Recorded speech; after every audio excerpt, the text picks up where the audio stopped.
As time marches onward and technology and design trends advance, it becomes easier and easier to forget how significant a step forward A Link to the Past was, not just for Nintendo, but the Legend of Zelda franchise as a whole. Becoming the template from which future entries would be built upon, I think many take for granted the tropes and concepts that would be more thoroughly explored in its sequels. Time has also caused fans since the NES days to reinterpret the Super Nintendo title as the beginning of the end of player freedom. Even I have fallen out of love with this game despite the impact it had impressed upon my 7-year-old self. But it's for that very reason that I'd like to examine the game more closely and in the context of its release. The presentation of its otherwise simple plot was a huge step forward for console games in the early 90s, and the light and dark worlds are deeper mirror concepts of one another than their sprite-swapped nature suggests. They are both thematically and mechanically opposed as well. There will be several gameplay and narrative spoilers as I dig into this retro classic, so those still aiming for a clean, knowledge-free playthrough should bookmark this video for later viewing. Presentation is perhaps the real great contribution of the 16-bit era to console gaming. The original Nintendo was limited in its capabilities, relying on printed instruction manuals or simplified text to summarize a game's plot and narrative rather than communicating drama through play. By time Link is plopped into Hyrule in the first Legend of Zelda, Ganon has already obtained the Triforce, reduced Hyrule to a bright and colorful post-apocalyptic landscape ridden with monstrous creatures, and captured the princess. The adventure of Link began similarly, with Zelda already put to sleep and Thunderbird plotting to resurrect Ganon and wreak havoc once again. Any sense of rising action was purely mechanical as new challenges were introduced from dungeon to dungeon. Opening with a dark and stormy night may be cliché, but beginning A Link to the Past to such tumultuous conditions set a far different tone of players in 1992 than the heroic theme conveyed in 1987.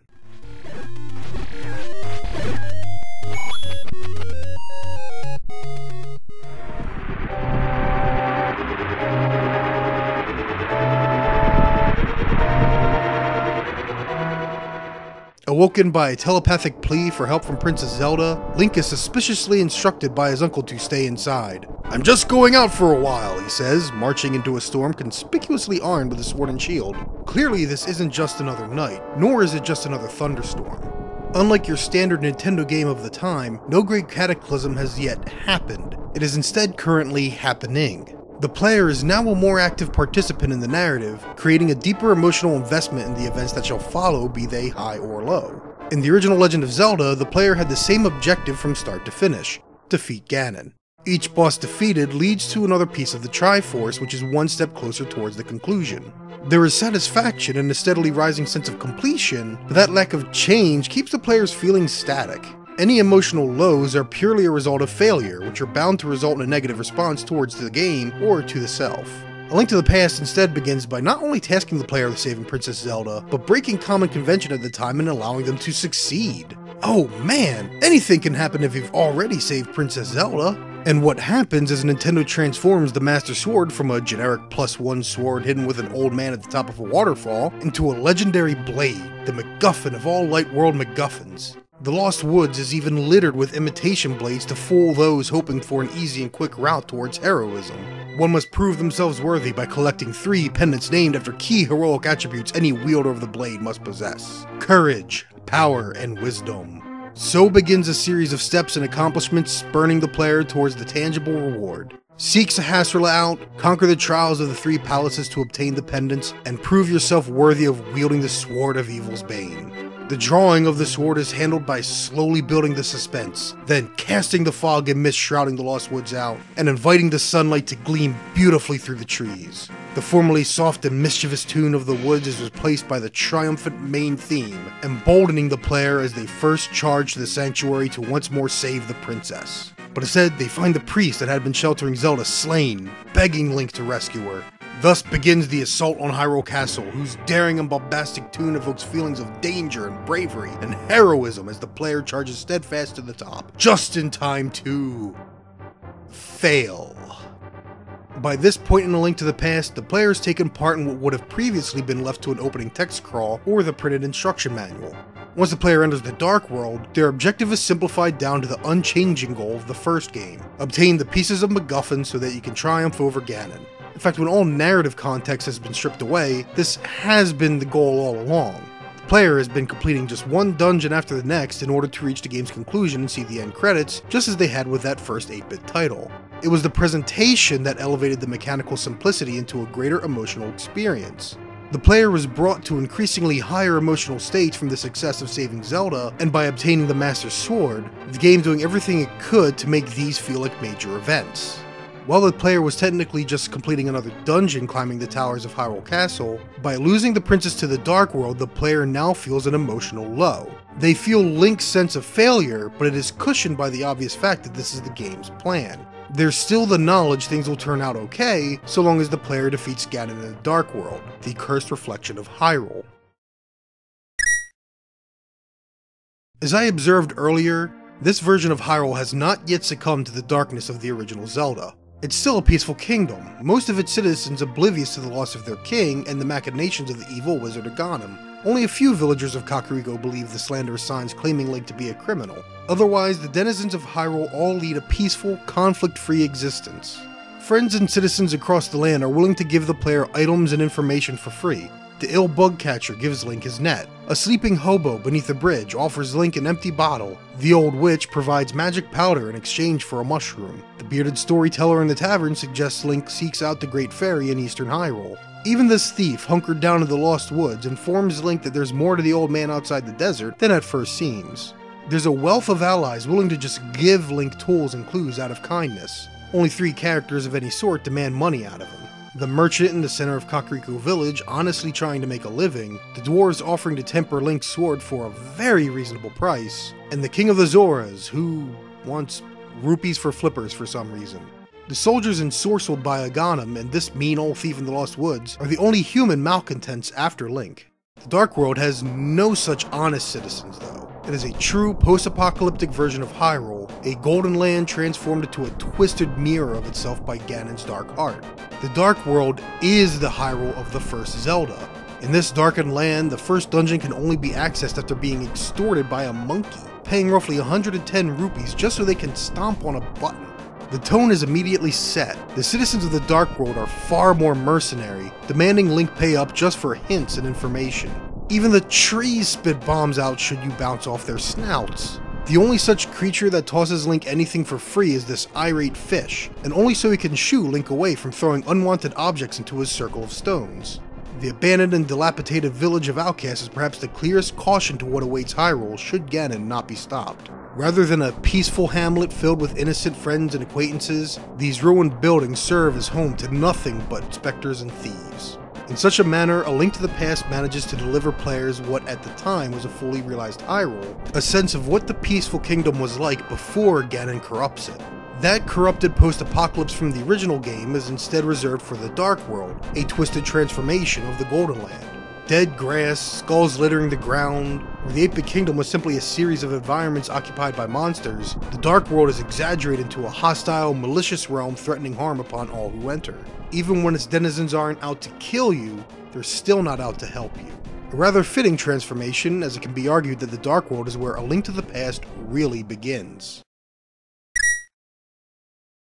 The 3 tutorial dungeons have become such a solidified trope in the Zelda franchise that it can be easy to lose sight of their original purpose. I mean, narratively speaking, each of the 3 palaces serves as a trial for the hero to complete and prove they are worthy to wield the Master Sword.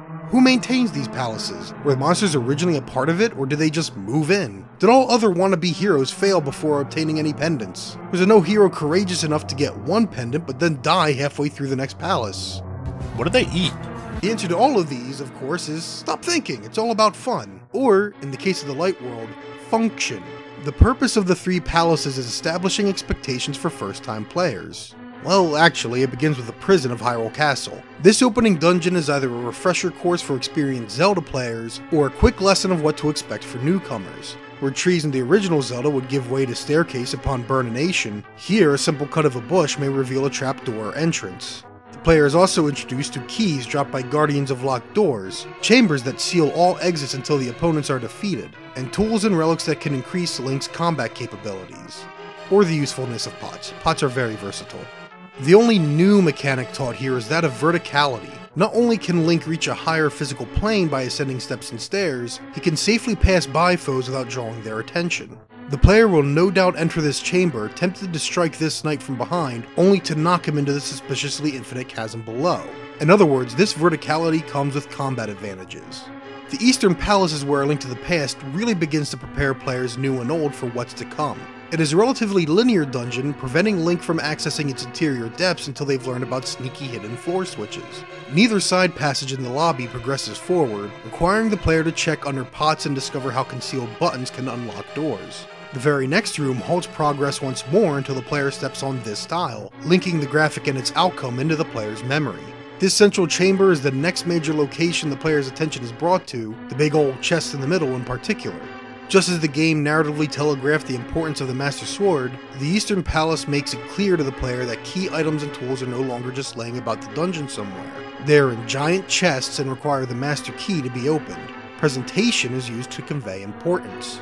Though the Eastern Palace is a linear romp guiding the player along a critical looping path, the Desert Palace is, well, it's one big open space that connects to a few chambers. It is a small example of the less linear approach future dungeons may have, dropping the player in and saying, alright, pick a door, any door. There's still a sequence of events required to get the Master Key and the Power Glove, but the path is less clear than the guided approach of the Eastern Palace. Despite how open it is, the dungeon is rather small and brief, keeping the player from being too overwhelmed by its comparative lack of direction. The final dungeon in the Light World is the Tower of Hera. Its focus is on taking the verticality introduced and touched upon in prior locations and spread it across multiple floors. Unlike the single-floor labyrinths of The Legend of Zelda, players had to now consider a dungeon's layout from top to bottom, a skill that will be as necessary in the Dark World as the Moon Pearl. In order to obtain this item, the player must drop from the correct position of an opening in the floor above. The player can additionally capitalize on verticality in combat as displayed in Hyrule's dungeon, such as knocking or dropping monsters towards the floors below. Clever players may also fall down this series of pots to the Chamber of Fairies hidden in the tower's depths. The Moldorm demands caution, as careless footing will result in being knocked down to the floor below. Each lesson taught and learned in the Light World palaces will be necessary to achieve victory in the Dark World. The Skull Woods are a combination of the open nature of the Desert Palace combined with the spatial awareness of the Tower of Hera. The player must tie the correct entries and exits from the Skull Woods to the palace so that they can retrieve the Fire Rod and Master Key. The Ice Palace requires the player to understand the verticality of the Tower of Hera in order to not only retrieve the Blue Mail, but to push the correct block in order to reveal the path to the dungeon's monstrous guardian, Cold Stare. There is no defeating Blind the Thief, master of the Village of Outcasts, without first bombing the floor above this chamber to let the sunlight in, causing the illusionist's disguise to falter. More important than any of these dungeons is, perhaps, the Palace of Darkness itself. While its mirror dungeon in the Light World, the Eastern Palace began with those dead-end side passages, forcing the player onto a linear path. Those similar side passages in the Palace of Darkness can lead to a completely valid alternate route through its chambers. The player is no longer guided in just one direction, but free to explore multiple routes. The Desert Palace may have been open, but it could hardly be described as a maze in the same manner that the Palace of Darkness can be. A Link to the Past has a linear beginning, and the map of the Dark World may recommend an order to tackle each dungeon in, but the real lesson of the Palace of Darkness is that the player is no longer shackled to the game's guiding hand, and is therefore more free to do as they please. I want to first give a shout out to Draz, whose video on this topic opened my eyes to a trick I had not really considered despite the number of times I played through A Link to the Past as a kid. It is possible to completely skip the water dungeon and its hookshot prize by warping to the Light World, striking down this peg with the hammer, and warping into the western portion of the Dark World.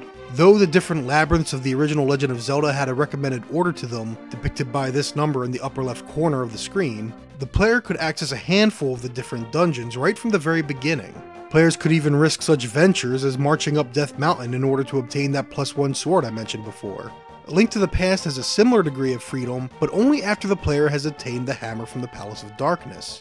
Until then, they are locked into the game's linear path, forced to ride with training wheels for several hours. Once those training wheels are off, however, the player is able to determine which tools are perhaps most valuable. Skipping the Water Palace grants access to the Village of Outcasts and, consequently, the Titan's Mitt. Obtaining the Titan's Mitt means access to the Lost Dwarven Brother and thus the Tempered Sword, as well as access to the Ice Palace to obtain the improved armor of the Blue Mail. However, without the hook shot, the player will be lacking one of the most useful tools for managing the slippery floors and mobile beasts lurking within its frozen depths. They'll additionally be lacking the Fire Rod, which Cold Stare is susceptible to, though the Icy Barrier is damaged by bombs. Which brings me to an additional point. The tools of the dungeon were not always necessary for defeating that particular boss. Arrows deal more damage than Link's starting sword, but they aren't necessary for defeating the Armos Knights. The Power Glove and Titan's Mitt do not factor at all in their respective dungeon bosses. The Helmasaur's mask can be broken by the hammer or bombs, and the jewel upon his head struck by arrows or the Master Sword. Perhaps best speaking to the freedom of A Link to the Past is the very fact that the player can access the Dark World without the Moon Pearl. Tower of Hera is just one of many dungeons that does not require its key item to progress forward, and thus the player could skip right past the Moon Pearl, defeat the Moldorm, obtain the Master Sword, and clash with the Ghanem only to transform into a rabbit once they've crossed over, which is likely the primary reason access to the Palace of Darkness is so restricted. When you first warp in, the player is only capable of exploring this much of the map should they have the Moon Pearl. The Ice Palace cannot be accessed without the Titan's Mitt, meaning the player must get the hammer. Once they have that hammer though, experienced players are granted new ways to explore and challenge themselves on repeat playthroughs. They can even skip whole sections of dungeons they're familiar with, such as the Skull Palace. It is in the Dark World that the spirit of the original Legend of Zelda is kept alive, but only to players that first think across dimensions. There are a lot of additional, little mechanical adjustments that contribute to A Link to the Past's incredible success and legacy. Being able to move diagonally seems like a simple change, but it added a new dimension to Link's combat capabilities. By changing from a thrust to a swing, his left-handed nature allowed him to approach the right-handed Knights of Hyrule and strike their exposed sides from an angle. The spin move also increased the angles and methods of Link's attacks, while its charging animation doubled as a test for hidden passages.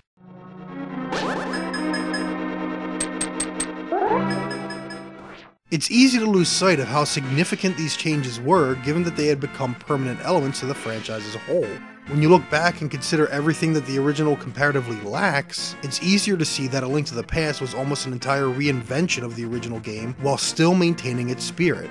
Unfortunately, when I say that A Link to the Past doesn't truly begin until the Dark World, it's a bit of a criticism.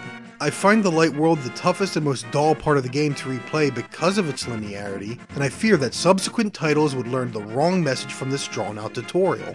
Those examinations will have to wait until the future though. For now, I want to thank Draz for having created his own video on A Link to the Past some time ago, helping give my own analysis shape.